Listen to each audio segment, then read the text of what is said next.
you know, I want to say it, we were kind of crushing it on the asset system. We kind of did a pretty darn good job so far. And I don't see any reason for us to sit on our collective, or rest, I should say, on our collective laurels when we should forge forward and make things even awesomer. So today, let's see if we can wrap up what we were doing with the asset file merging, and then we would be in some pretty sweet territory, I think, setting ourselves up for a good next week, thanks to what we've done today. Sort of like when the basketball player puts like the, sends the ball up and then another one comes and like dunks it, right? That's like what we're doing, only instead of basketball players, it's this week and next week, and the ball is the game, right? Do you see how that analogy works? I don't know who the opposing players are in this analogy.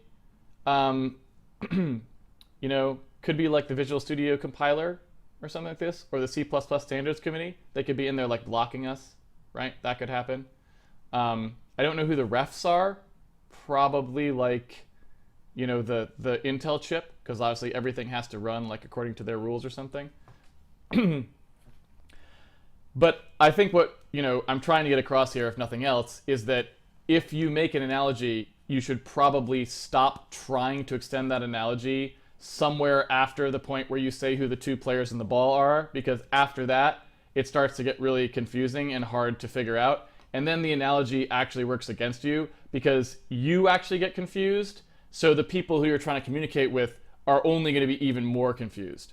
So these are the types of important lessons, when we talk about learning programming. Obviously, one of those things is learning how to make analogies to basketball. And so I hope everyone has sort of gained a little bit from that. I know I have. So if you are the type of person who would like to follow along with my basketball analogies at home, today is day 151. By the way, I also don't watch basketball or know anything about it, so that makes it extra hard. So another pro tip might be try to use analogies in a sport that you actually know. So anyway,